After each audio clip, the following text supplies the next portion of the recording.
Welcome back, ladies and gentlemen, and thank you for joining us once again for our daily English edition. I'm Daniel Cook, your host, weekdays at 6 p.m. According to a recent report by the economic experts, the Albanian economy is expected to face many challenges in the coming years. The program of economic reforms for 2016 through 2018 indicates that fiscal consolidation and reduction of debt are the two most pressing challenges for Albania. These are the primary obstacles for economic progress, according to the experts of the IMF and the Albanian experts. They recommend that the government should address these two challenges over the next 2 years. Ora News has obtained a copy of the document, which will be submitted to Parliament soon. From its current level of 72.6%, the report recommends reducing the public debt to 66% of GDP by 2017 and below 64% by 2018. The report also highlights the maintenance of proper fiscal space and supporting the public investments, while at the same time ensuring that revenue performance remains on track. Additionally, the government should implement the capital expenditure that was initially budgeted.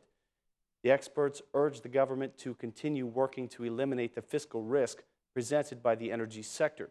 According to them, it's necessary to reduce the energy losses by an average rate of 5% over the coming years, and to continue to improve the collection of the bills. Bad loans are also a stalemate for the Albanian economy. They recommend further measures to drastically reduce the number of problematic loans.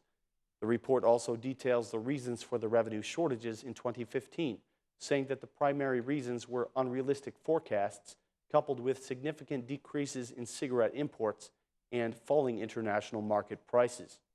The IMF indicates that public spending for the period of January to September of 2015 was 14.6 billion underneath the budget. In annual terms, the total expenditures for 9 months only reached 70% of the annual plan.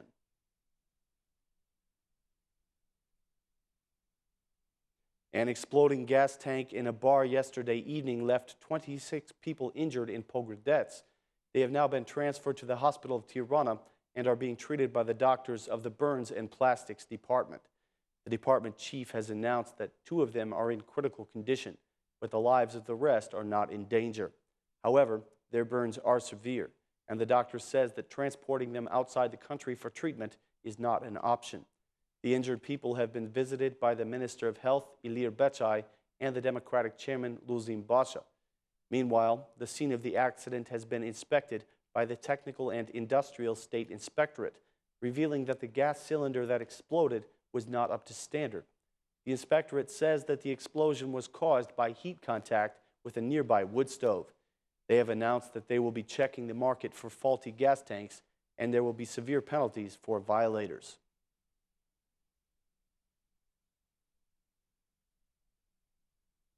The Socialist MP Ben Blushi is intensifying his demand for an open election for Socialist Party chairman. In an interview for Ora News today, he explained the platform he will present to the Socialist Party Congress. He said that the platform will aim to modernize the party and return it to the left-wing principles. Yesterday, Mr. Blushi accused Edi Rama of trying to steal the chairmanship, bypassing the party elections. Today, he spoke about his intentions for the party Congress. He said, "I am ready to go to the Congress with some names and ideas. First, we should change the way the Socialist Party functions. We should modernize the party and make it more liberal, something that Edi Rama is failing to do.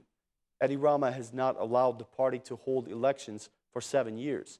He is accepting new members into the party in exchange for promises of employment.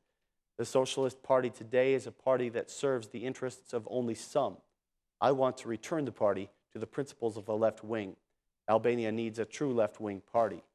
Mr. Blushi went on to say that there are some socialist MPs who are guilty of theft, but are protected by the status Edi Rama has given them. He promised that he will make the names of these MPs public at the Congress. According to him, he is not afraid of any penalty that the party might impose on him, but he is concerned about penalties for colleagues who support him. His words come after recent support from the Shkodra MP, Mimoza Hafizi, who was appointed to her position by Edi Rama. She said that she is not afraid to support Ben Blushi, and she criticized the appointments of the party in the city of Shkodra.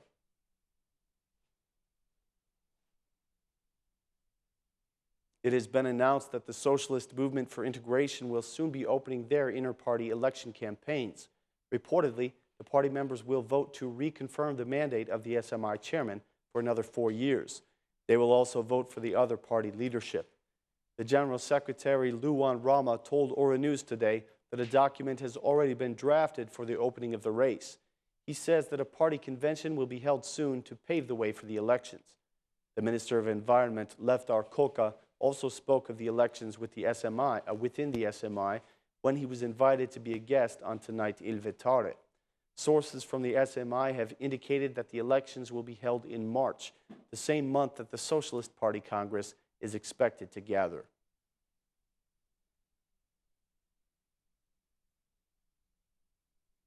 The chairman of the Movement for National Development has demanded that the Democratic Party take a more clear stance on the justice reform. According to Mr. Shehi, the Democrats have not made a consistent stance, often changing their tune according to their current interests. In an interview for Ora News today, the right-wing ally said that an alliance between the Democratic Party and the Socialist Movement for Integration would be destructive for the right wing. Shehi expressed his conviction that the Democratic Party lost its electorate and a part of its morale when it was ruling the country with the SMI from 2009 to 2013. He is convinced that the Democrats can return to power, but according to him, they need to draft a clear political platform to change the reality of the country.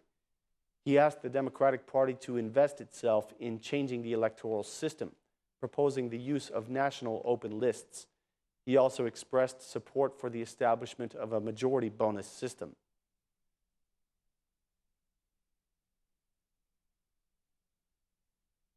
An experimental new project will equip all Tirana police officers with body cameras that will stay on the entire time an officer is on duty.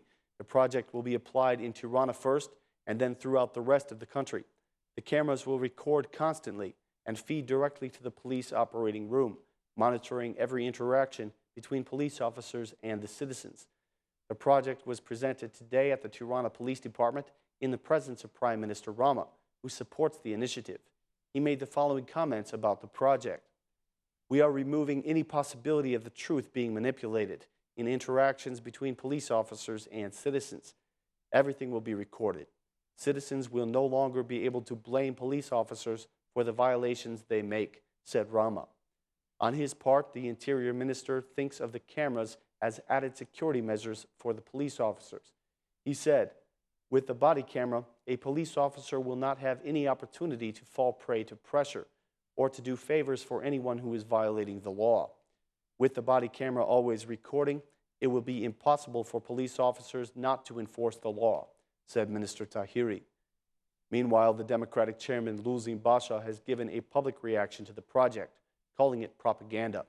Mr. Basha praised the technology, but says that it is in the hands of the wrong people.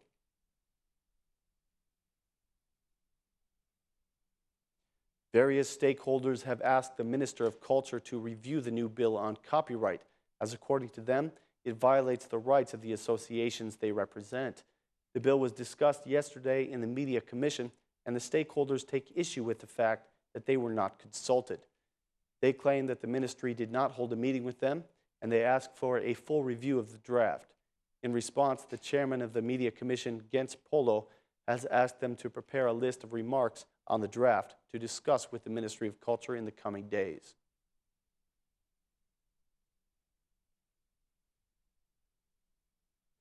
That's all of our news for this evening, ladies and gentlemen. We'll be back at the same time tomorrow with more news in English. Have a great night.